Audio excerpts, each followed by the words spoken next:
Yeah, I'm intrigued by this game, Levi. Actually, and I don't normally do this. I went back and watched from start to finish Iowa State's game. Mhm. I watched half of it yesterday, the other second half today. I've watched a good chunk of Iowa's game. Not all of it, but a good chunk of it. It's a very. I'm anxious to talk to you about that. I would first be game. curious what your thoughts are on it. Yeah, on Iowa State or on Iowa State's game. Yeah. Well, I mean, on both. Frankly, we're talking about the game on Saturday. So I mean, I'll just say this. I guess let me give you my initial thoughts, and then Levi, you want to chime in on this. Yeah, So. yeah. I guess my first takeaway was, wow, what a start for Iowa State. You come out in two big pass plays down the field for a touchdown, scoring in 36, 37 seconds, two plays like yeah. on the length of the field, basically. Right. Yep. Pretty impressive there. And that's one thing heading into the year. I'm like, okay, that is going to be there's going to be so many matchups to watch, but that's the big one to me is Iowa. If they're susceptible anywhere, it's the corner spot opposite Jamari Harris. Mm-hmm. I thought TJ Hall looked really good on Saturday. He's been dealing with some injuries. He looked healthy Saturday. I think they like the depth there, but it's certainly not the quality that they have on the other side of the field and the experience of Jamari Harris. So can Jaden Higgins, you tell me who's going to be matched up with the second quarter. Is it going to be Jaden Higgins? Is it going to be Green? Is it going to be? It'll be either Jalen Noel or Jaden Higgins, which I mean, those are clearly the two. Those are the top two. Eli Green had a really nice showing last week, so I think they found in Eli Green they found wide receiver 3. I think they solidified wide receiver 3 last week with Eli Green. But I mean, no question about it. Jalen Noel and Jaden Higgins. But but the reason I led with the other two guys, do Iowa's corners switch? Well, Phil's done a little bit more of that in recent years. I think they'll do that. I would guess they'll take which is there one that has is significantly taller than the other one?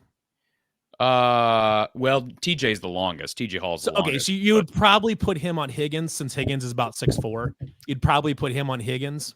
I would agree with that. Just from a best corner versus best receiver too, because Jamari's their best receiver. I think he's going to go with Jalen Noel. I don't know if it's more of a height thing. I think it's going to depend on the situation of the game because Jalen Noel, I mean, he can be a deep threat. Obviously, he can be a deep threat. He caught the first pass last game, but typically they like to use him in short and medium situations and then let Jaden Higgins be the kind of the deep threat, but they can interchange. So my guess is that it probably won't be this guy's on this guy, this guy's on this guy. I think you'll just see it. And frankly, Iowa may choose to not switch their corners and they may just keep them where they're at and do it. Yeah, it's kind of hard to say. I mean, at this point, you got to cover them both, and you have to give both of them equal attention, just because they're both very, very good receivers. You can't really favor one or the other. So I don't, I'm not sure exactly how Iowa will choose to defend them, but it will be interesting to see who they put on them. Mark, can you scroll down real quick to the receiving numbers for Iowa State on Saturday? Because that was the first thing before I even watched the game. I looked at the box score and I'm like, okay, impressive stuff from everybody, frankly. And Eli Green's a kid that Iowa was interested in out of North Dakota State transfer portal. He's basically he's a Jalen Noel clone, essentially. He's the same exact player. So everybody's excited about what we saw from Iowa's receiving core, but it's got to be put in perspective. And Iowa State routinely has guys that put up over 100 yards receiving and that 8 for 135 and a touchdown. Now, I will say this. Let me go on with my takeaways from the game because I think that's going to be a storyline. How does Iowa's defensive backfield handle the wide receiver talent of Iowa State? But when I watch that game, and I know you know where I'm going to go with this, but North Dakota's ability to move the ball and stay on the field and convert third downs, that's got to be a concern for Iowa State fans. Now, they weren't getting huge chunks, but they had a drive of 13 minutes in that first half. That's one we should talk about that drive because it changed a lot of things. And several third down conversions in there as well. Sure, absolutely. They had a mobile quarterback. I think that's of note. They had a guy who could run, a guy who was very green. And by the way, North Dakota did what you and I did in 2019 when Will McElvain turned into Johnny Manziel out of nowhere. and North Dakota's quarterback kind of did something similar like that, which they had a new offensive coordinator and a brand new quarterback and their best wide receiver in school history, which they were feeding a lot. They did. Now, I will say this. It's a weird situation. But North Dakota also ran the ball well. I mean, relatively well, and that's a very young their yards per carry wasn't great, but it was they were effective when they needed to be. Yeah, I think better than you would expect. Sure. I mean, I was honest about Illinois State. I'll be honest about North Dakota. Basically, Illinois State and North Dakota are basically the same team as it relates to where they're projected to finish. Yeah, they're both kind of like a C tier FCS program where if you got I wouldn't go that low. or No, or no, no. well, I guess if your top is S, then they're probably B. Like because you got your S tiers, which is South Dakota State and North Dakota State. Then you've got your A tiers with like the UNIs and the Okay, but I'm just saying, like they are. but yeah. Missouri Valley Conference is without question the best Oh FCS yeah, conference, no question. and Yeah. both of those teams are picked to finish top half, and they're both, I think, preseason top 25 in the FCS. Yeah, it's tough. FCS ranking is kind of tricky because both Illinois State and North Dakota State had massive roster turnover. So I think that I think both are probably fairly significantly overranked to begin the season. I don't know that Illinois State had massive roster turnover, but I think they turned over like some. I thought they turned over like 30 something players. And like well, North Dakota State everybody's was like turning over 30 players, but except for Iowa State and Iowa, I guess. Illinois State did return their best running back, the first team all conference running back, first team all conference linebacker. Both those guys actually got hurt during the game on Saturday. Their big miss was Zach Annexstad, the transfer from Minnesota, who put up great numbers last year. So Illinois State was not very good at quarterback. They played two guys, one being what's his face, whose name escapes me, from Des Moines, or I think he's got connections to Des Moines, born in Des Moines or something. Anyways, Jake Rubley transferred. Oh, okay. That name sounds familiar. And so I guess my thing is, I think Iowa's got a shot, especially now. People don't know Iowa State linebacker Caleb Bacon got hurt, and I believe he's out. Am I correct, Levi? Oh, he's definitely out for this game. It sounds like they think he can be back later in the season, but it's a long-term injury. Like he had surgery yesterday. So I've been saying for a long time, Levi, because I got a lot of respect for Iowa State's DBs, specifically their safeties, for obvious reasons, the experience, the reputation there with Cooper and Verdon, and with Freeler. Freeler got a pick on Saturday on a horrendous throw, by the way, from North Dakota quarterback. Yeah, he got hit. He got hit as he threw it. Well, but it was a stupid decision. It was a bad decision. It was kind of a duck, but a pick's a pick. Yeah. No, that's fine. Iowa gets a lot of. I say Iowa fans should know. Yeah. So I guess here's what I would say. I've long thought that Iowa may have some problems with those Iowa State DBs, specifically the safeties. However, I saw a little bit of susceptibility, perhaps with a couple. Well, one of which is a young corner, right, for Iowa State. I can't remember his last name. Jontez Williams. He showed a little bit of susceptibility on a couple of occasions.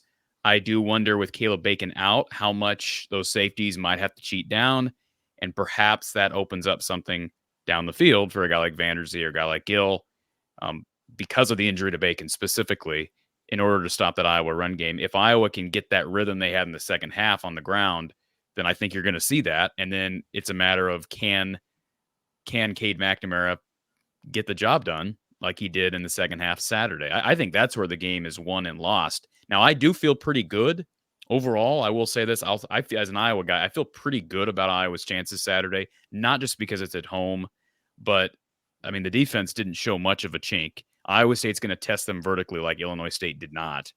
But I just think, based on what we saw in the second half, and if that carries over, Iowa should be able to run the ball effectively, which is going to force John Haycock to play left-handed with those safeties, is my guess. You covered a few different things that I think are worthy of expanding on here. So, as far as the Caleb Bacon injury thing, going into the season, linebacker was always the spot that everyone was looking like, okay, it's kind of thin there, or it's I don't know, thin, but it's young. It's really young at linebacker, and no question about it, losing Will McLaughlin and Caleb Bacon hurts. No doubt about it.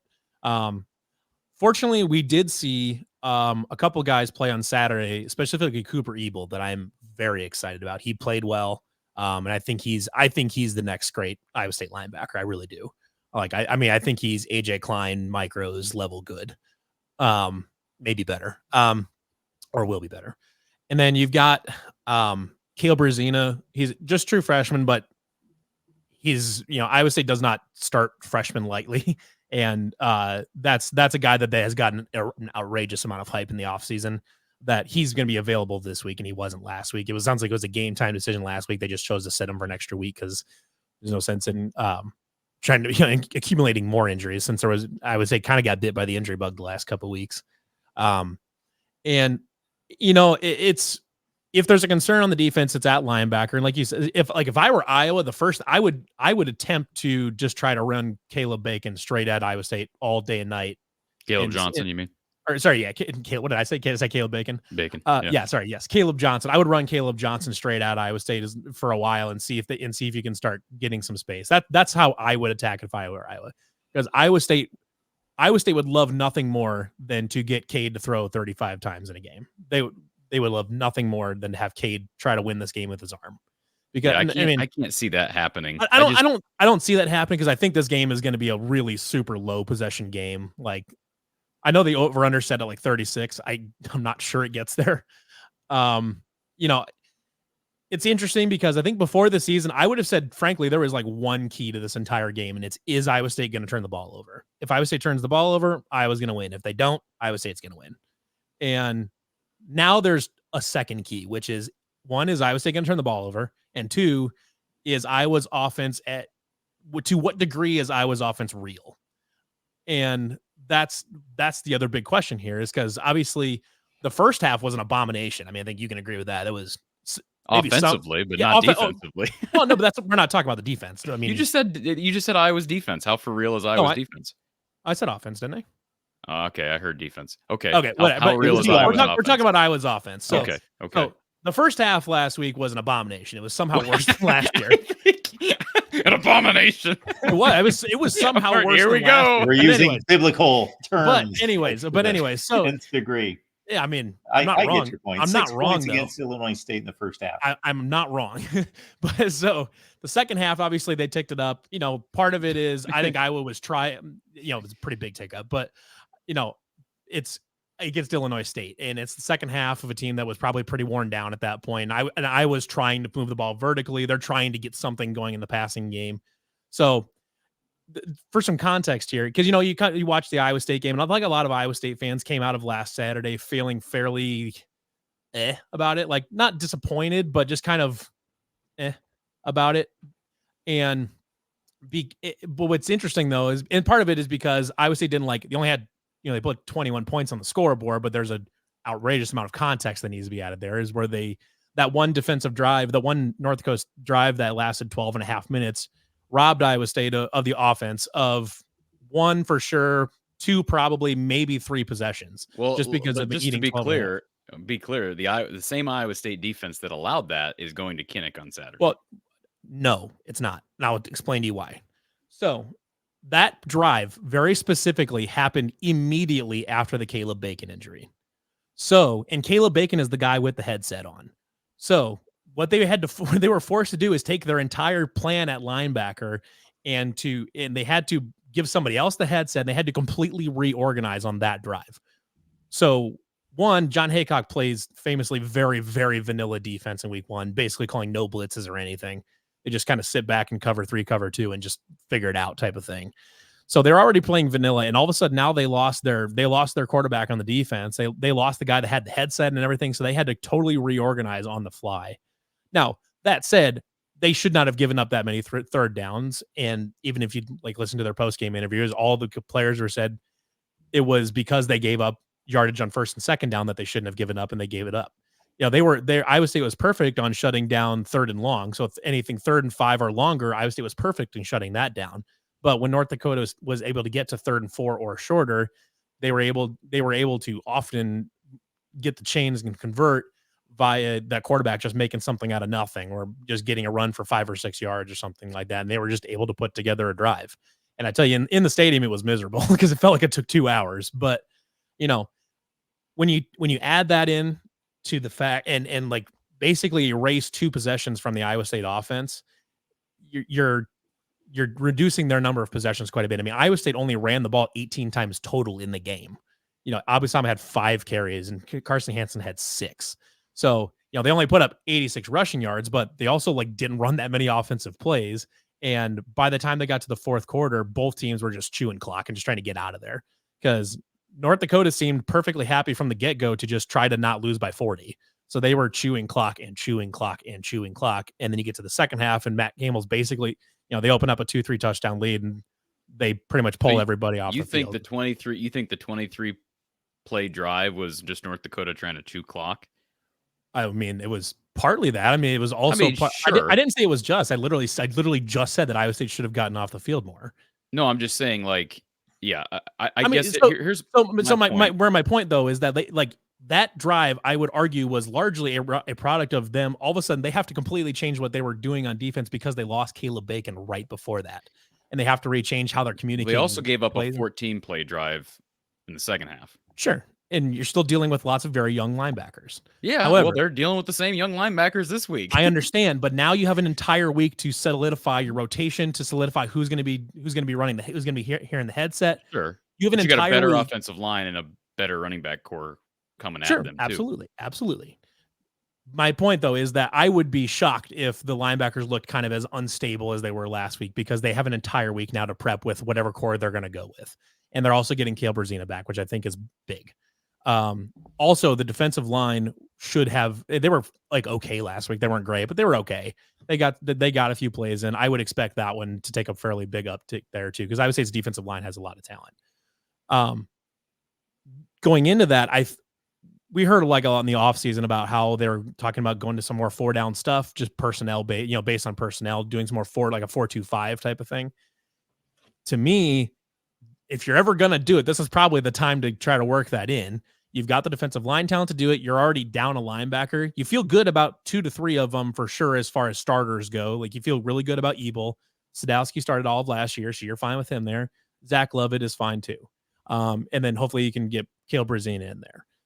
You can have a 4-man rotation there, as a 4-2-5 type. So who's coming down as that hybrid guy? Well, if they're running the 4-2-5, then they're just going to run 4-2-5. If they're going to run if they're going to try to use what they've got with the 3-3-5 stack, Bo Freeler is big enough. He can come down and be a pseudo linebacker. I think they would probably prefer to keep him away from the line of scrimmage to keep him healthier, just because he's had so many shoulder problems for the last few years. But if they're going to the 4-2-5, you don't bring a safety down in a 4-2-5. But if they're going to try to still work with a 3-3 stack, I would guess that the 3 starting linebackers would be Cooper Ebel, then either Jack Sadowski or Zach Lovett, and then Caleb Brzezina on the other side. I would expect that to be your 3 if they're going to run with a 3-3 stack.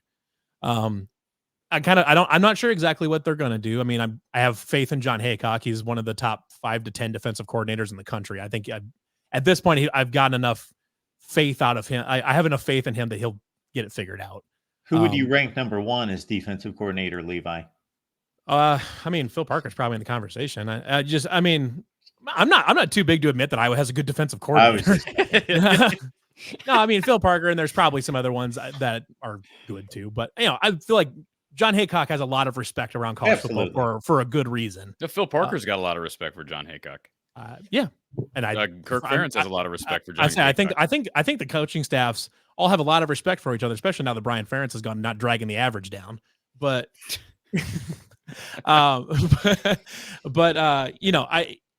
as far as how I would say defensively we approach this game, it's gonna be kind of, we'll see what it looks like on Saturday. They may choose to do the 3-3 stack if they feel really good about having like Ebel and Brzezina on the outside with Sadowski or Love in the middle. If they feel good with that, they'll run with the 3-3 stack because that's just what I would say it's run for the last 7.5 years. If they feel good about the 4-2-5 and they feel good about switching it, they'll do that. I would expect to see at least a good mix of both, if not even a lean towards the 4-2-5, just based on what's going on. They'll shift as the game goes, just like every good team does. They make adjustments through the game. So that's how I would expect to approach it. So yes, you're correct that the same defense that gave up some chunk yardage to North Dakota is still the same defense there, or at least in the run game anyways. But I think this week they will be dealing with a lot less chaos in the front 6, front 7 than they were last week. If I'm an Iowa State fan, I don't really have concerns about the offense right now. What I have concerns with is what we just talked about, is their ability to stop the run. Because if Iowa runs the ball effectively, then it does set up play action, and Cade doesn't have to throw 35 times. He's just got to throw 15 times. Maybe that's how I would approach it if I were Iowa. I would just start running Caleb Johnson and see if Iowa State's defense can hang on for it, can slow him down. That's what. No, not slow him down like he's some unstoppable force. But right now you're dealing with those issues up front 6, front 7. If I were Iowa, I would try to test that all day and night. You don't need to test Iowa State's secondary. They're good.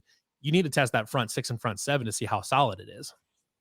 If I'm Iowa in the first quarter, I'm running the stable of running backs, and I'm going to figure out who's the hot hand or stylistically who's the best weapon against this defense. Last year it was Jazz Patterson, and Jazz didn't Yeah. play last week due to a suspension. He is back this week. Kirk confirmed that.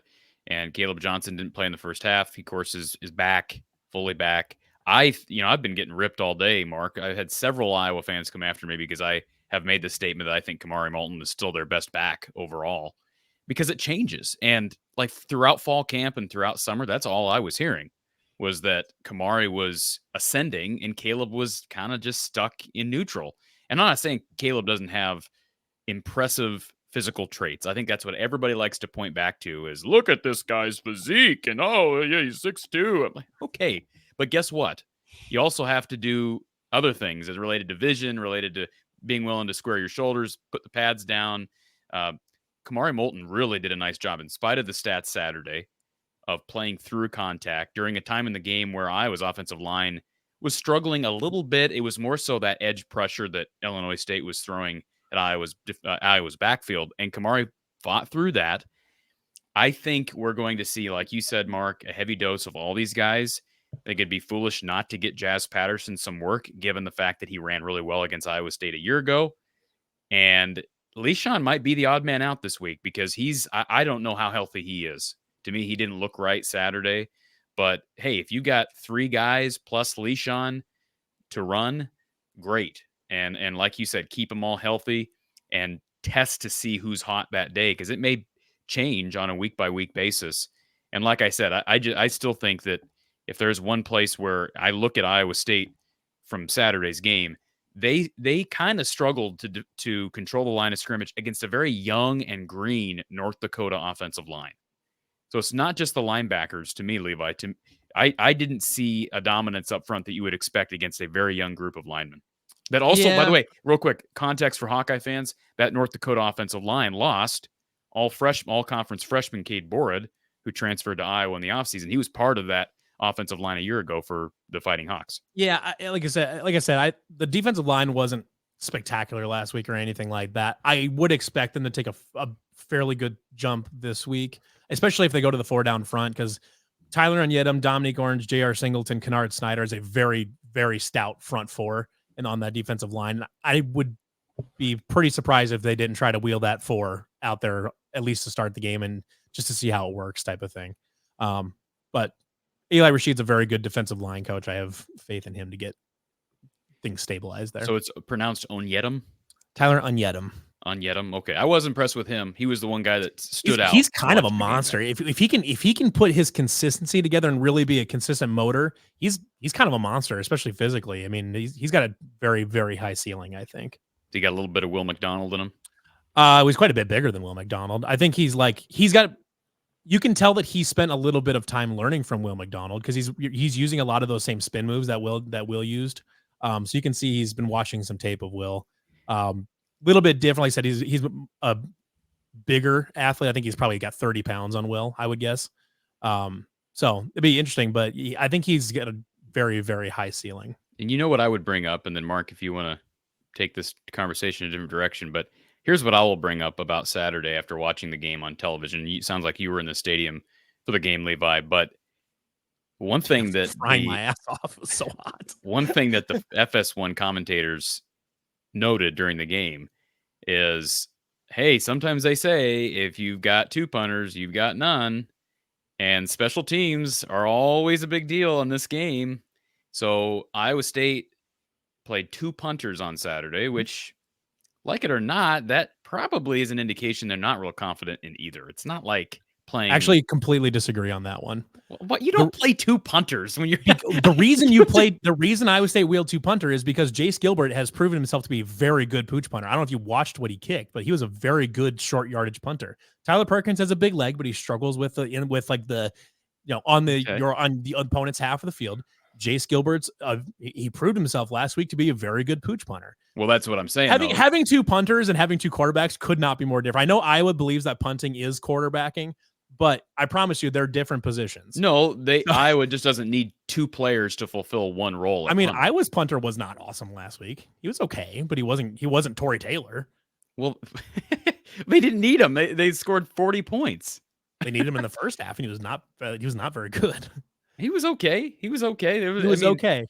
Yeah. What I saw was Tyler Tyler Perkins had a very good long punt in the game, and Jace Gilbert had 2 very good short punts. Who gives a shit if it's the same guy? They did their job. What could it possibly matter? Well, I'll tell you what it matters. Because I'll tell you what, Iowa's that 2.5 point favorite on Iowa. That's coming from Iowa State playing the second punter last week. Yeah, let's I'm sure it does. So let's just see, because like I said, Iowa, you've seen a guy in Tory Taylor who's been able to pooch. He's been able to kick the long balls. I've been on the record saying Tory Taylor was the third Hawkeye ever. But I'm simply saying, if you're real confident in your punter, it's a guy who can do both, and Iowa State does not have that right now. So it doesn't need it if you have 2 guys that can do it. Iowa State's going to moneyball the position. You better hope they're both on. You don't replace Jason Giambi. You recreate him in the aggregate. And that's what Iowa State is doing with the punting situation. Mark, you want to? I feel like this is a non-issue. I don't know why we're talking about this. Well, I understand the question from Corey, because it does appear that way on the surface. But if you don't know what the situation is, if you've got one guy with a booming leg that's going to kick everything minus 50, and then everything inside the plus 50, you go with the. Well, first of all, I just looked at the stats. Tyler Perkins' long was a 40. So let's not act like he's the second coming of Tory Taylor. I didn't say he was, but he's a better long punter. He's a better long punter than Jace Gilbert. And Jace Gilbert was 40? Well, he's had better longs in his career. I mean, that's okay. Well, but his long on Saturday was of 40, and Jace's long was 30. What did he punt once? Twice for 77 yards. Wow. So he had a 40 and he had 2 data points is a trend, I guess. Had a 40 and he had a 37.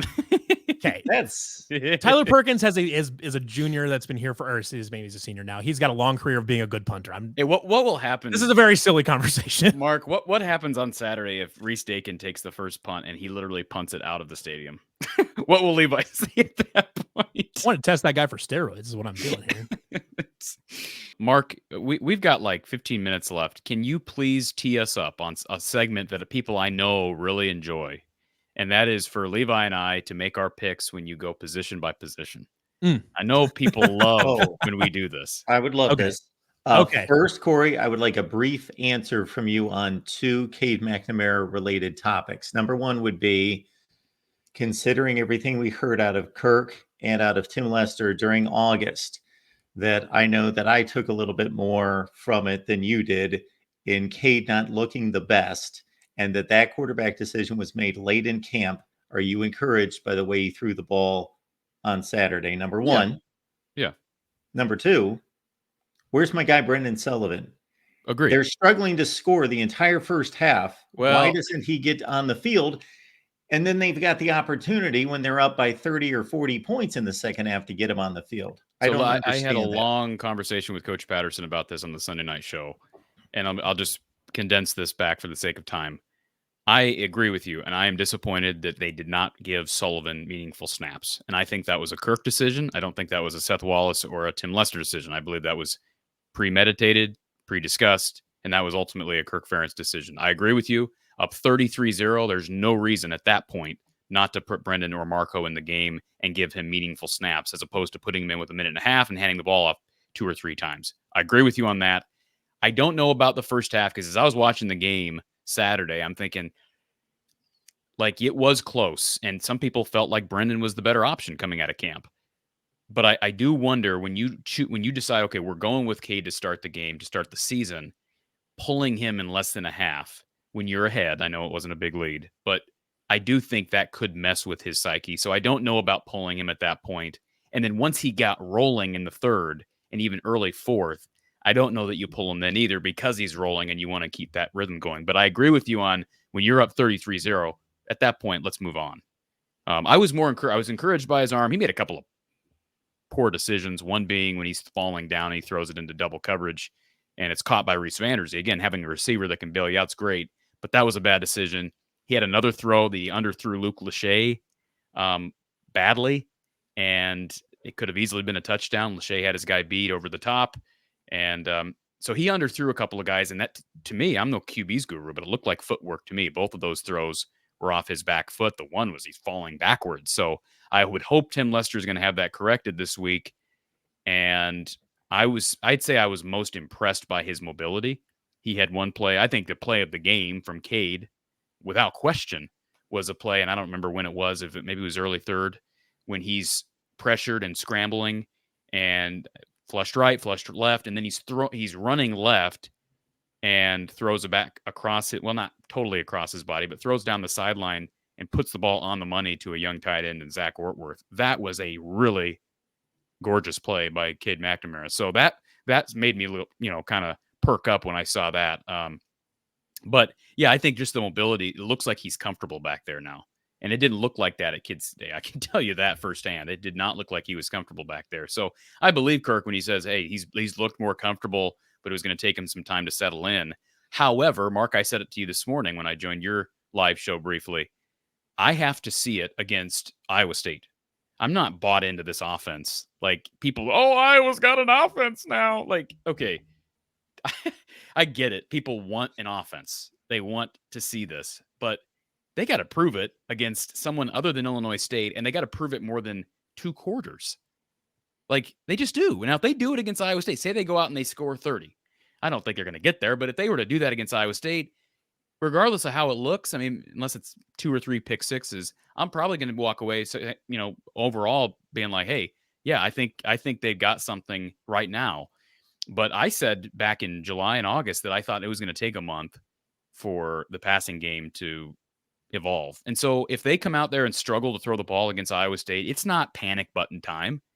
I continue to say this. They're going to win this game. If they're going to win it, they're going to win it on the ground and being very opportunistic with play action. And if they can't run the ball effectively against Iowa State, then that's just like it was in the first half against Illinois State. I'm going to be like, that's a concern. And I think John Haycock, he's a lot smarter than any of us are. He's going to have that pegged as his key. We got to figure out a way to slow them down on the ground and make them beat us over the top. So I think that's where the game comes down to. I think one thing we should probably talk about is the other side, flip this around with Iowa State's offense versus Iowa's defense, because I think this is actually probably the more interesting situation here because it's strength on strength. By the way, Reese Dagan had along a 46. Yes, I would agree with you. Like I say, I don't think there's any reason to really question. I mean, I look at the stat sheet. I'm like, why did Abu Sama only run 5 times? I looked at the stats and why did Ben Bramer not catch a single ball? So you tell us. Ben Bramer was banged up last week, so he only played like 18 snaps. Well, I watched him get targets. He got one target. Didn't get him. No, he got 2 targets. He had 2 targets. Okay, so he got 2 targets. Well, I'm just saying at least 2 targets. I saw the 2 targets. That's what I'm saying. Yeah, he got 2 targets because he was banged up last week. He just didn't play a lot. Why would you not run the ball with Abu? Why would Hansen get more? Didn't Hansen have more rushes than Sama? Sama got nicked up in the 3rd quarter, and he did not come back in. Okay. I mean, he's fine, but he's fine, but they just didn't play him in the 4th quarters. They didn't need to. There's no reason risking Abu Sama if you don't have to.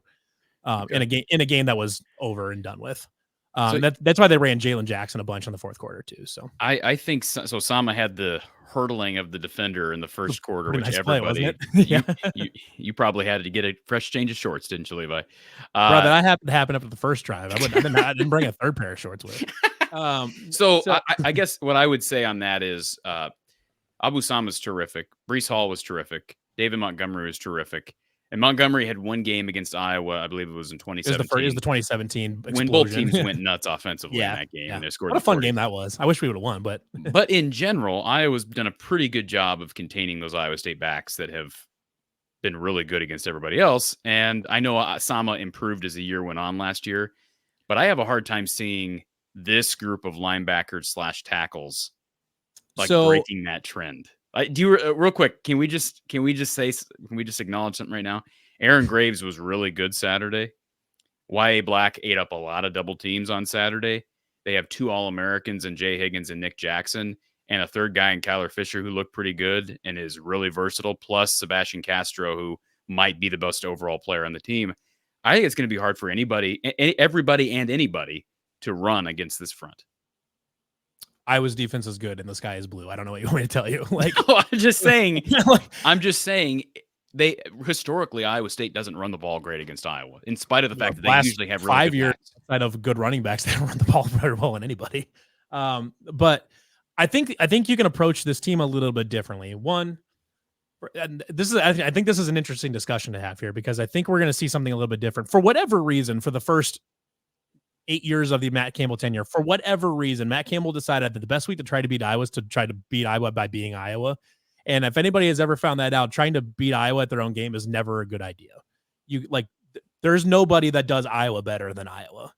So if you try to run inside zone right into the middle of the defense, you're not going to have a good time and you're going to lose. So you can't do that. And unfortunately, so in the past, Tom Manning and even a little bit Nate Scheelhaas, they tended to be stubborn with running the ball. They wanted to establish a running game first and then go from there. And if it didn't show up in the first quarter, they were going to keep trying in the second quarter. If it didn't show up in the second quarter, they're going to keep trying in the third quarter. And that's just what they were going to do. They got very stubborn with running the ball. I think what we saw last week is a couple really interesting developments. One, jokingly, the Iowa State has always does the first play of the season is always just inside zone in the A gap for 1 yard. That's just what it is. Kind of like Iowa always ran outside zone for 2 yards to start every game for the first 20 years of the Kirk Ferentz era type thing. Same kind of joke or whatever, but then they come out last week and do the thing. They chuck 2 deep bombs and get a touchdown in 38 seconds. And part of that is new offensive coordinator Taylor Mauser. And I think what we saw last Saturday was a couple of really interesting developments. We saw one, that he's very willing to use the passing game to open up the running game. And this is not an offensive coordinator that is going to be stubborn about the running game. Iowa State knows that their stable of receiver, that basically nobody they play is going to have enough corners and safeties to really cover all of Iowa State's weapons in the passing game on every play. So, they know that they're not going to get stubborn with the running game this time. They're going to use the passing game to open up the running game. I think this is finally the Iowa State offense that understands that when you have the personnel to do it, using the passing game to open up the running game is just as good as using the running game to open up the passing game. Just depends on how you use it. And I think another interesting thing to take away from this is that last Saturday we saw 2 different ways that Iowa State can be really dangerous in the passing game. Obviously, at the beginning of the game, we saw that they can be very good on explosive plays. They have Jalen Nolan, Jaden Higgins that can be very explosive receivers downfield and that are capable of taking the top off. Or in Jalen's case, honestly, in Jalen's case, coming on crossing routes and then taking it to the house after the catch. But we also saw on the 99 or 97 yard drive, whichever it was, we saw them dink and dunk and really tear through North Dakota's defense all the way up the field with the passing game. They sprinkled in some run here and there, but really they used the passing game to work their way upfield. And something like that, I think, is the exact formula that you want to use to try to beat Iowa. Now, you're going to try to work in some deep ball stuff when you can, because I think Iowa could be vulnerable over the top. Like if they send Jaden Higgins on a deep post and try to make Xavier Wampa cover him downfield, I think that's a matchup Iowa State likes. So you're not going to do that all the time, but you're going to use that to try to stretch them out a little bit more. But Iowa State found 2 different formulas that the passing game can be successful. And we've seen now too, that when it needs to, Iowa State is perfectly happy to go to a pass heavy offense. They're not going to bat an eye at throwing the ball 40 times in a game or 40 or 45 times if that's what they need to do to win. And I think that's a big change from what we've seen in the past. I don't expect this to be a Cy-Hawk game where Iowa State tries to out Iowa. I think they've finally kind of turned that corner and started to learn that to do Iowa, you have to do what Purdue did, which is to spread them out and cause lots of problems and make Iowa defend the entire field. Purdue kind of had Iowa's number there for a little while, and that's what they did. They took their athletes and they spread them out sideline to sideline, and they made Iowa cover the whole field. And I think, and I know that Iowa State has the athletes at receiver and running back to do that. So I think we saw last weekend with Taylor Mauser a willingness and an enthusiasm for doing exactly that. We saw the explosive plays. We saw them be patient and dink and dunk their way up the field, and they scored on both of those. So we saw last week that the passing game was as good as advertised, and we kind of got a surprise in finding the third receiver already, which is a nice development, because that was kind of the question, is who is going to be the third guy. So the passing game turned out to be as good as advertised. Fortunately, in the second half, they really didn't need to do much offensively. They kind of just started chewing clock a lot in the second half, because I think both teams just kind of wanted to get out of there. And for Iowa State specifically, to avoid more injuries. but then North Dakota seemed like perfectly happy to just take their 20-point loss and leave. So like I said, we didn't get a huge volume of it, but for context on the offenses here, Iowa had this big, points explosion last week, scored 40 points. Obviously, that's the best Iowa's offense has looked in 5 years at least since CJ Beathard. And Iowa fans are rightfully kind of over the moon about it. Certainly the vibes are with Iowa this week if you're a believer in that kind of thing. The fan bases are certainly more confident in Iowa City than they are in Ames. Iowa averaged 6.9 yards per play last week. Iowa State averaged 7.4. Iowa State fans came away underwhelmed by an offensive performance in which they, on a rate basis, outperformed Iowa who performed in a way that their fans are over the moon about. So that's some context here. Well, okay, but we can put together the same context. Go back to every other opener in the last 10 years, most of which Iowa, the same years in which Iowa has won most of those games against Iowa State. I guarantee you the disparity between points per play in those openers between Iowa and Iowa State. What I'm telling you though is that I'm not going to say Iowa's offense peaked last week, but they showed a lot. They may have. Maybe they did peak last week. Well, they could have. It's the worst team on the schedule. Sure. It's the worst team on the schedule. There was a lot of stuff that Iowa kind of got away with in the second half that they're just not going to get away with against any Power 5 team. Especially that one. It was like a Cade threw it off like a duck off his back foot, and Iowa just kind of caught it in the end zone out of nowhere.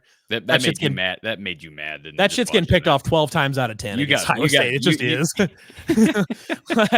I respect Iowa for getting it together in a way that doesn't make their fans want to puke, but well, I mean, what make me want to puke as an Iowa fan is if I had to lose to Iowa State 80% of the time. That's what would make me you know what's actually a funny number though. I did. John Walters brought this up in the post game last week, and is that even though Iowa has won 8 of the last 9 total, Iowa State has won 3 out of the last 5 at Kinnick. Oh, it's actually more than 80%. Thank you. I didn't realize it was more in than a very 80%. Specific time frame. Sure. If you go back to 2000, it's virtually even. Or if you go back to the beginning of the Kirk Ferentz era, it's virtually even. How do you go 1-9 in 10 years and go 3-2? Well, you got to remember that 2020 COVID. they didn't play Sure. at Kinnick, so they played 2 games in a row at Jack Trice. Right. So it's kind of weird. So Kirk Ferentz has not beaten Iowa State at Kinnick this decade. I just wanted to let everybody One know more that. thing for Kirk to add to his resume. I just want to know that Paul Rhodes was the coach the last time Iowa beat Iowa State at Kinnick.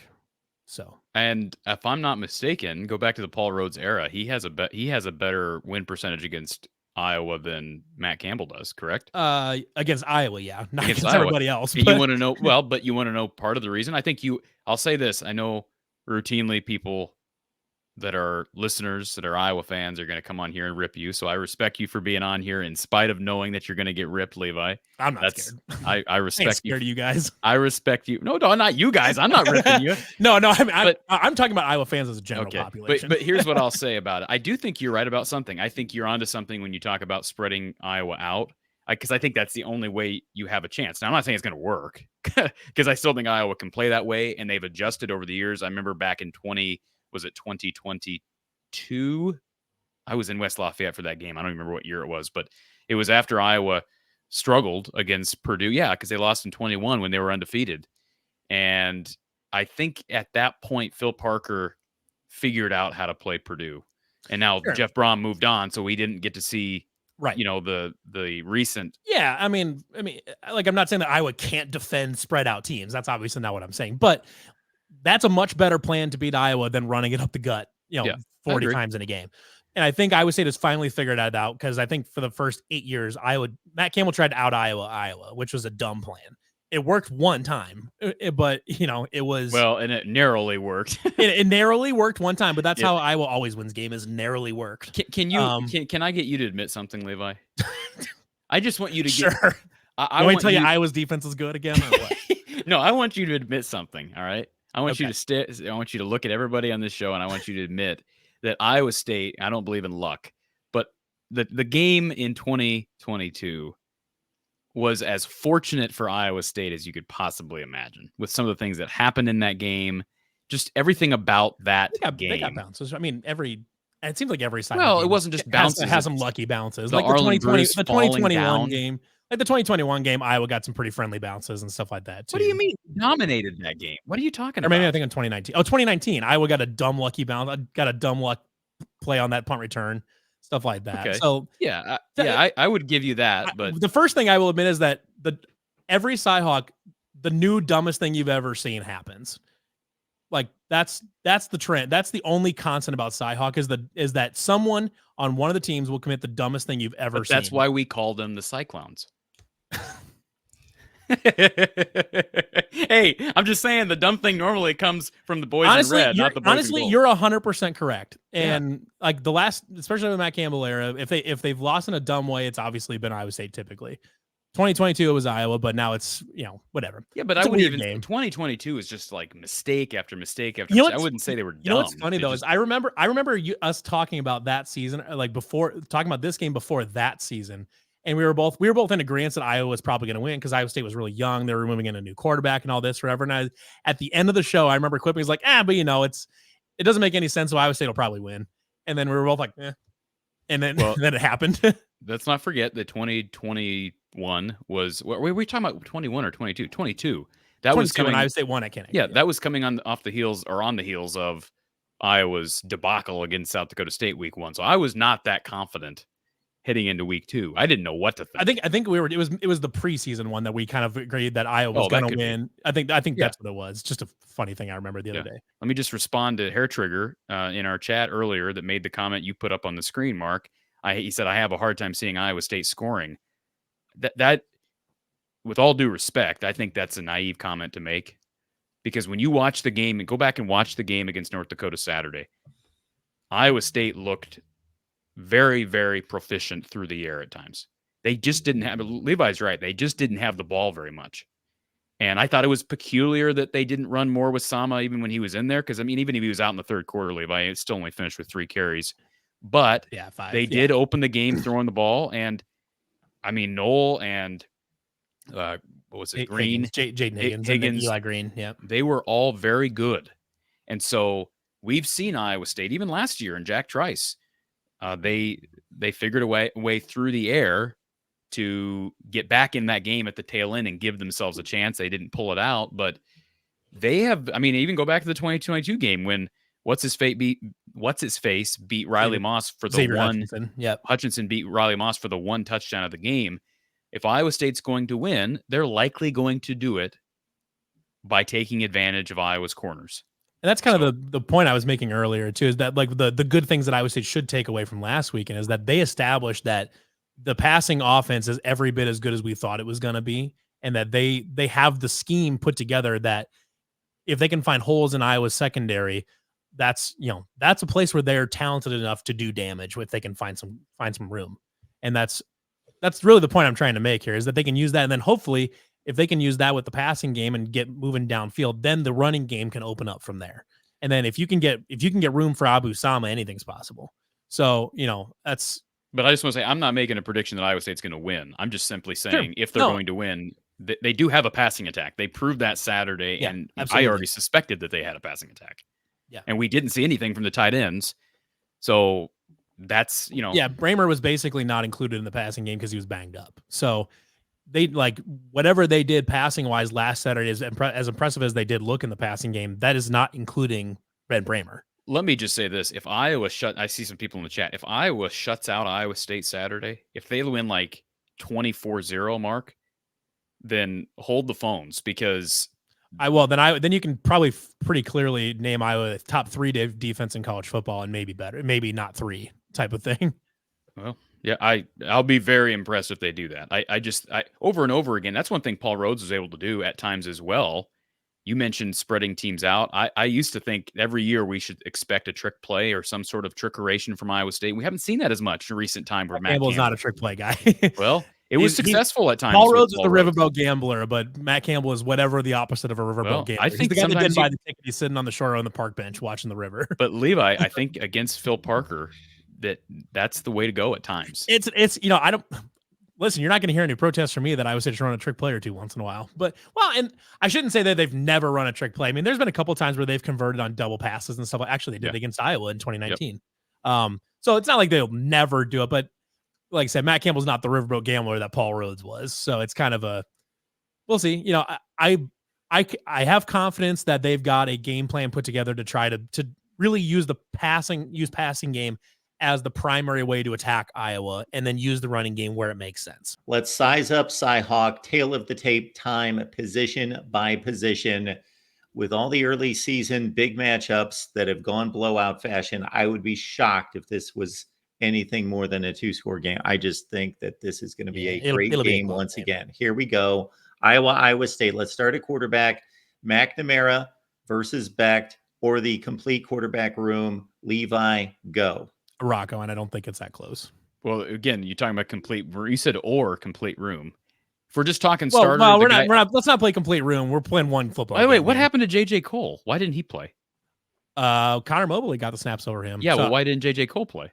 I guess Connor Mobley is beating him in camp. Interesting, very interesting. So I've heard a lot of really good things about Connor Mobley. Yeah, but you also heard a lot of good things about J.J. Cole last year. Well, in camp, I actually didn't hear as much about J.J. Cole as I've heard about Connor Mobley. It doesn't really matter as long. Okay, I will take Rocco absolutely at the top. I would give him the nod, even though Cade was really good statistically on Saturday.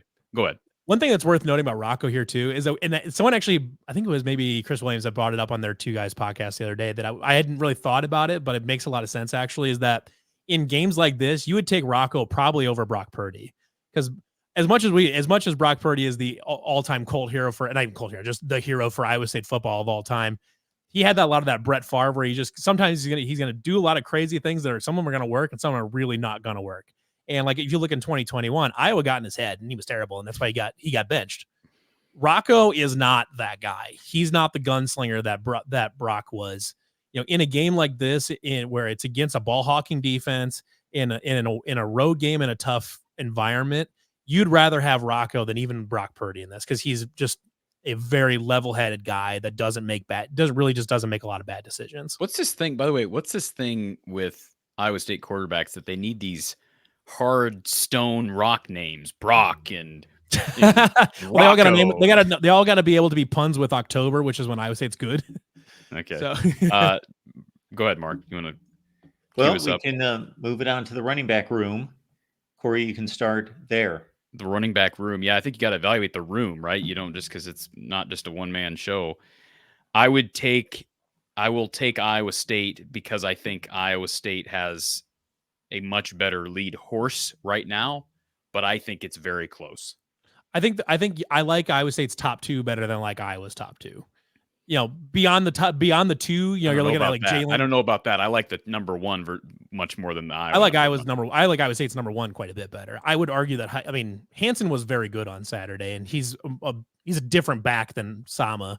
But I mean, whether or not you like the number two back is probably just a matter of you're an Iowa fan and Iowa State fan. So it's, you know, I think it's very close. It's honestly, it's probably a push beyond Sama and whoever the starter is. I think I like Sama a lot, so I'll take Iowa State, Mark. Well, the next one seems to be a slam dunk, so we'll include the tight ends into the wide receiver position and go for the incomplete wide receiver room. These now or what? Levi. I mean, even if you throw in the tight ends, I think it's pretty clearly Iowa State's. As far as if you're just talking about pass catching options, I don't think it's even close. So wait, we're combining the two together. Why are we doing tight ends in the receiver group? Okay, well then I guess it's Iowa State. But if we split the two apart, then it's clearly Iowa at tight end and clearly Iowa State at wide receiver. So yeah, I think the gap between Iowa State and Iowa at receiver is a lot bigger than the gap between Iowa and Iowa State at tight end. Yeah, we'll see. We don't know that. Iowa's receivers looked good Saturday, and they get Caleb Brown back this week. What I know is that I finally know the name of one Iowa receiver, and that's Vander Zee. Well, that's your problem. It's like you know at least 3 Iowa State receivers, and I know 1 Iowa receiver. So, as O-line, I'll take Iowa. Yeah, up front. Iowa State's pass protection did look good on Saturday, but the running game still needs work for sure. So, if you were asking me to take one, I would probably take Iowa's offensive line. Okay, as we go to the defense, let's also give an indication of how much you like your winner of the 2 units. Like, what is the gap between the two? Mark's trying to create controversy. I'll say Mark's gerrymandering the hell out of these rankings. What the hell's going on here? So D-line, I guess we're flipping the script here. D-line. Yes. Yeah, I mean, I'd probably take Iowa. I don't know as much about. I mean, I know the I mean, I think every Iowa State fan is pretty high on Iowa State's defensive line. I mean, Iowa's probably got the better individual player, like an Aaron Graves, but as a unit, I would probably almost call it a push. Okay, I'm not going to argue that because I don't know enough about Iowa State's line, but I do think Graves and Wyatt Black were really good Saturday, and Brian Allen Jr. I want to highlight here Chevy Yoda over here. Levi got named some Iowa wide receivers this weekend. Yeah, that's because I'm going to be looking at the back of their jerseys on the sidelines, you idiot. Not gonna. I love it. I love this stuff. All right, I'll be dead and buried before I recognize an Iowa wide receiver. Linebacker. And by the way, I'm not gerrymandering anything. I think it's valid when, let's say, Iowa's got the best linebackers in the country, and Iowa State could have exceptional linebackers, but they're not going to be better. But it would. I was more talking about the wide receiver tight end on a scale of 1 to 10. Yeah, sure. You don't want to see. I want to know if it's 10 to 3 or if it's 10 to sure. I think 9. I think Iowa linebacker discussion is like 10 to 1. It's not a 1, but it's probably it's the biggest. It's bigger than there's a bigger gap there between Iowa State's receivers and Iowa's receivers. Okay, there has to be right now. Evaluating, I think the gap is probably the same without Caleb Bacon. I don't know about that. I don't know how you could possibly say that with a bunch of inexperienced guys. The funny part about losing Caleb Bacon is he was basically exclusively an edge rusher last year. So him playing in the middle linebacker was an experiment that lasted 1 quarter, not even a full quarter. So it's kind of interesting. The Caleb Bacon thing is kind of a Schrodinger's linebacker thing where you assume that he was going to be a very good middle linebacker in there, but we actually didn't see him there. We know he's a good edge rusher, and that's what we know he's really good at. We didn't really know how he was going to fit in the middle of the defense. I mean, they talk about him being like kind of the leader of the room and being the guy that, he's got the heads, he's got the earpiece in and all of that. But we really didn't see what Caleb Bacon looks like as a middle linebacker controlling the defense. So it's kind of one of the, like, I would say maybe in a situation until he comes back of like you can't lose what you didn't have type of thing. So that's a silver lining to put on. It sucks that Caleb Bacon's hurt. But the guys that they did, like I said, I thought Cooper Ebel was great last Saturday, and I think he's a rising star in that linebacker room. I think Caleb Brzina is right behind him. I don't love playing true freshman linebackers at Iowa, but famously, the last one. Do you know who the last one to do it was? No. Mike Rose. And that worked out for him. You better hope they have another Mike Rose. And in that game in 2018, that was another really close one that I would just say kind of lost in a dumb fashion. Mike Rose was an animal that game. You know what? Hair Trigger 83 makes a great point in his last comment. He says Iowa's backup linebackers are probably better than Iowa State's, and I would agree, but you can only that. play 3 at a time. I know, but I would just say if they go down, you feel pretty good. Yeah, I don't think anybody's arguing that Iowa's got a big advantage at linebacker. Okay, so I don't know that it's a lot bigger than Iowa State at receiver, but that's kind of semantics. I'll give Iowa State the nod at safety. And even though Iowa's pretty good at safety, Iowa State's with Xavier Wampa. Yeah, well, Quinn Schulte's back for a 6th year, and Xavier Wampa's back. So, I mean, they're really good. And then where does Sebastian Castro figure in? Are we counting him as a linebacker? Are we counting him as we haven't even brought Sebastian up Castro is Bo Freeler. They're a safety, but they're big enough to be linebacker. They just kind of float around and do whatever. And then you've got Iowa's always got a guy like that. You've got corner that I would say probably is Iowa. Probably I would call it a push. If you saw last week, Jontez Williams, he did make a couple mistakes, but otherwise actually played a really nice game. And I think Darian Porter is kind of a really slept on corner over there. He had a very, very nice game. And at 6'4" and a former Iowa sprint champion, he's got the athleticism and the size to contend with any receiver that anybody throws at him. So and then Miles Purchase is the stalwart in the Iowa State defense. He's played a base every game since the middle of the 2021 season, basically. He's about as rock solid as it gets. He's not going to blow you away. He's not going to be a day 2 pick in the NFL or anything like that, but he's a very rock solid corner that you feel good about. But I think Jontez Williams showed quite a bit last week, and I think Darian Porter had a very, very slept on game last week too. So I would personally call it a push. Let's just combine special teams as a whole. I guess the kickers and punters all did their job last week for both teams. When you've got 2 punters I think that as far as I'm concerned, that means that's a win for Iowa State. They've got 2 punters. But Iowa State typically doesn't do like a ton in the return game. But what they did last week, the few times they did return it, it was good. It seems like they're trying to have more of an emphasis to try to capture some of that extra field position that Iowa has made hay on for a long time. As far as winning that field position battle, getting a return for 10 yards is big. On a punt return, getting an extra 10 yards can be a huge advantage. So, Hawkeye Howard, that's the dumbest shit I've ever read. Hey, and Hawkeye Howard, Levi believes that you might be suffering from CTE. Maybe, but that's better at every position, yet they'll win the game by 3. Like, I want to make a graphic. I want to hear that. I want to hear Hawkeye Howard make an argument that Iowa's receivers are better than Iowa State's. I want to hear that argument and watch and just listen to the brain rot. Hey, Mark, we got to make one of us has to make a graphic, a 2-part graphic with Levi's picks at every position and my pick.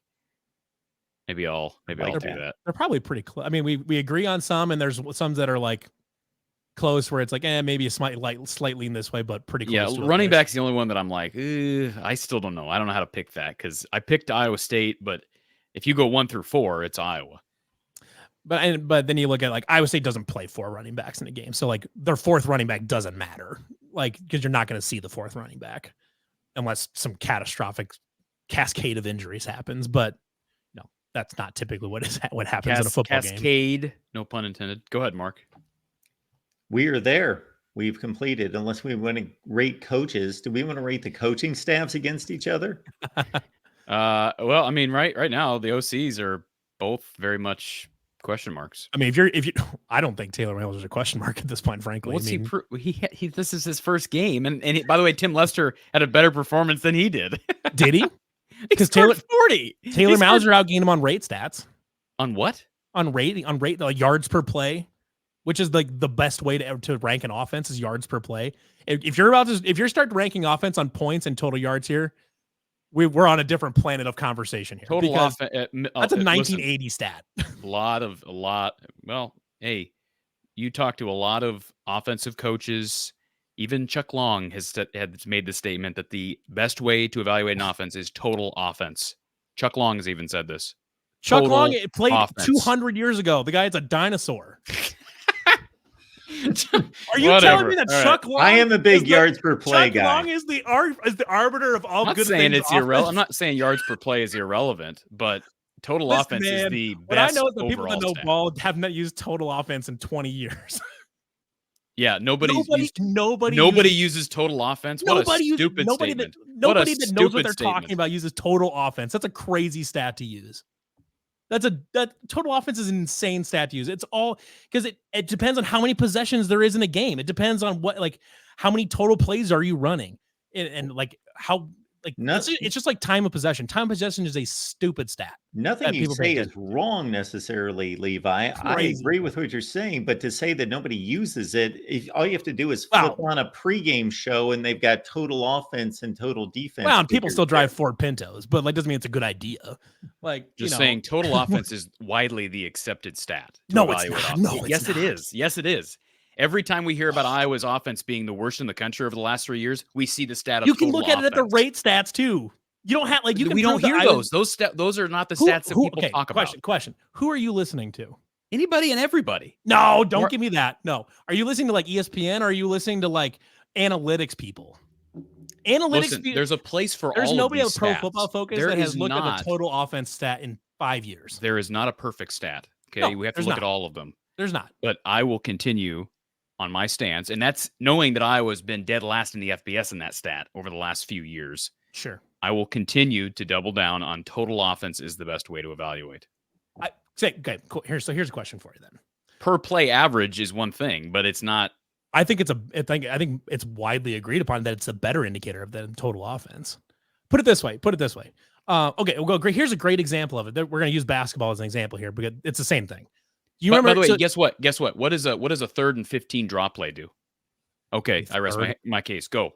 What? What does a 3rd and 15 draw play do, Levi? 3rd and 15. There are fallacies with what your argument is here. What does a 3rd and 15 draw play do? That's also a fallacy with total offense. Absolutely, that's right. If you have 10 possessions, you get 12 yards. Yes, that's a failing play Correct. If you have There's no if you have perfect 10 stat. possessions in a game and you score and you put up 200 yards, or you have 20 possessions in a game and you put 400 yards, guess what? Those offenses are equal. Yes, they are. They are objectively equal by every statistical measure. Okay, so anyways, my example here. So if you remember, is it 2021? I think when Virginia won the national title, and when Virginia was like at the height of their power with Tony Bennett and all that, they were known for being a wildly slow basketball team. They scored like 50 points a game, but they won a whole bunch. But if you look at Ken Palm's ratings, they're in the top 5 to top 10 for offensive efficiency, because they did not run a lot of possessions. In fact, they purposely slowed the game down to limit possessions, but they were so damn efficient in those limited possessions that they won lots of games. And that's why you would rather see a Virginia team that has really low possession, high efficiency basketball games than something like Chicago State that does nothing but chuck threes. Sure, they have a high volume, they score a lot of points a game, but they also have so many possessions that they give up 110 points a game and it doesn't matter. So the point here is that total offense is kind of a silly metric, because you have to factor in the number of possessions. You have to figure in the style of play. You have to factor in a lot of other things. When you don't adjust for the other things going on in the game, you lose the significance of what's going on. Iowa can get 200 yards total in a game, but if they only ran 20 plays, they're averaging 10 yards a play. That's a wildly efficient. That's an all-time efficient offense. That's like 2018 Kyler Murray, Oklahoma level of efficiency. But if they only ran 20 plays or whatever it was, then it doesn't matter. By the way, that's how Iowa has always won games, is that they slow the clock down. Iowa is just Virginia basketball, but in the football form. let's They remember play good something, defense, though, they that slow the moving thing the down. chains, utilizing the 4 downs that you've been Sure. gifted, and moving the chains is part of football. Right. And that may yards bring per that play down is a your good yards per indicator play of- average when Iowa State chucks 2 long balls in 36 seconds and scores. Sure. But in Like Iowa, you said, there's no perfect stat. there's no exactly. So I'm just Right. saying, Right. But yards per play is a better way to evaluate the efficiency and effectiveness of an offense than total offense, because you have to adjust for how many possessions and plays you're running. I am much more of a believer on the side of the passing offense in particular. Like the total yards per game, total passing offense stats are insignificant. It's more about your efficiency, your yards per attempt, Sure. completion, Right. your TD Absolutely. to pick ratio. that's why it's all called those total offense. That's not what total offense measures, though. Total offense just measures measures how total many yardage. yards you went forward. Correct. So, And okay, stay- so and tell me- so staying tell on me- the so field tell and me moving this. the chains creates opportunities to gain more yards. So tell me this. Let's say I have team A and team B. Both of them put up exactly 400 yards in the same game, same amount of points, everything. One ran 40 plays and one ran 20 plays. Which one's the better offense? Well, Nope, you don't get a divide by the number of plays, because you're running total offense. Well, let's remember that is an unfair Is it? comparison. No, yes. it's not. That's Because we don't know the flaw in total offense. Well, I can tell you which team probably controlled time of possession. Also a bad stat. Well, it's again, all it's- these stats work collectively as a family, Sure. and But Time if of you're- if you're possession is figuring- not as important as it once was, but it's Correct. not a completely irrelevant. No, it's not statistic. It irrelevant. depends on how you're playing. It Right. depends the style of play that Well, you. and we saw last weekend, North Dakota had 12 and a half minutes of possession and cut probably 2 possessions at least off of Iowa State's offense. So it's not like it doesn't matter. by the way, but I never needs once context. said that yards per play is irrelevant or bad. No, but I'm saying if you're I'm simply looking at saying that a lot of people, offensive people who played the game and coached the game, still look at total offense as a big sure, metric. but to what look I'm at. looking at, like if you talk to the minds of today's college football, not 2000 college football, I'm talking about 2024 college football. You're looking at like the great offense, like rest of soul, Mike Leach and Lane Kiffin and Mike Gundy and Kalen DeBoer at Alabama. You look at those guys, they don't look at total offense. They look at yards per play. They look at completion percentages and things like that. They look at rate stats, because rate stats project. Total offense can't project. You can't project one way or the other with total offense. You can say we gain 8 yards a play. Well, if we ran 30 plays, if we ran 40 plays in a game, 8 yards per play only gets us to 320 total yards. But if we can speed things up and we can run 50 plays in a game, well, we can do this. And lo and behold, here we are now at the mid 2010s Big 12 offenses that ran lots and lots of tempo, because Art Briles figured out that if we can run 90 plays in a game, we can average 7 yards a play instead of 10, and we can be just as productive And because we think that we've got more offensive firepower than the other team. So we're going to run as many plays as we can. And we're okay with the other team running more plays, but we're going to run more plays because we can outscore them with our more plays. And that's why Iowa does the exact opposite, because for a long time, Kirk Ferentz said, well, we may not have as much offensive talent as Ohio State or Michigan, whoever we're playing. So what we're going to do is we're going to slow the game down. We're going to condense it. We're going to get as few possessions as possible. So that way the margins are razor thin, and we're going to win on those margins. We're going to win on special teams. We're going to win on turnovers. And that's how Kirk Ferentz has made a lot of his career. That's not to say that Iowa has never blown anybody out. That's obviously not the case. But Iowa prefers to get in down and dirty close games and then win in the little stuff. And that's a perfectly fine way to win. But it's a different calculus. It's the same calculus as Baylor in 2014 saying we're going to run 95 plays a game and we're going to score 100 points. And we're going to be fine with you scoring 60 because we're going to score 80. It's the same calculus. It's just however you choose to approach it based on your personnel. Yeah. And what you just pointed out, math is done on yards per play, not on total offense. Sure. And what you just pointed out in regards to talent evaluation is if you believe your team to be less talented, obviously the more the talented team gets to play, whether it's a possession in basketball or a snap in football, the more probability that they're going to take over the game. So you want to limit the number of possessions. That's exactly right. So and Mike Leach actually is kind of the master of this whole thing, because his air raid offense was designed to take teams that are less talented and use just raw efficiency to just nickel and dime people out of games. Mike Leach was a pioneer in that thing. And now it's like a staple philosophy of the modern college football offense. So, and all that stuff is done based on rate stats. So that's why, it's not that total offense is we should never look at total offense again. But what I'm saying is, if you're looking at how effective an offense is moving the ball, yards per play is a much better barometer of that than total offense, because you can run totally different number of plays in a game. And that changes the number. There is a strong correlation between total offense and yards per play, because there's not going to be a wildly there's not. Yeah, you're not going to have disparity between number of plays run. Yeah, most teams are going to end up in the 60, in the 50 to 70-ish range a lot of games, wherever. Yeah. But some teams run, like I said, 2014 Baylor like to run 80, 90 plays a game, and Iowa's definitely on the bottom end of that, where they prefer to run 45 to 50 plays a game because they can win on those 45 plays. So that's my point here is that when you look at total offense, there's just so much context missing from total offense that you have to do a lot more digging to find out which one's the better offense. And usually that digging leads you to yards per play and yards per attempt and passing and things like that. So it leads you to rate stats. So I think it's more productive to just go straight to the rate stats than look at total offense. Now, total offense in combination with the rate stats, you can look at, okay, if these two teams have the same rate stats, but one's putting up a lot more total offense, then we can make that's not entirely true, Erica, because I just told you that Iowa State's going to win through dinking and dunking the passing game, and they're going to do it by using that to open up the running game, and they've got lots of receivers. If that doesn't tell you that it's using air raid principles, I don't know what to tell you other than that you don't know ball. But that's my point here. It was a long-winded way to. We love Erica here, Levi. By the way, well, Erica's been kind of testy with me today. So she's a big Iowa fan. That's good. I'm a big Iowa State fan. So you are. I just jury's out. Jury's out still. Yeah. That's why I look forward to these conversations twice a year, especially this one, because it's game week. And yes, I will be watching Iowa State, and my eyes are on the nation, but I need to see this game as I typically do. It usually typically wins the broadcast window for me, regardless of how ugly it turns out to be.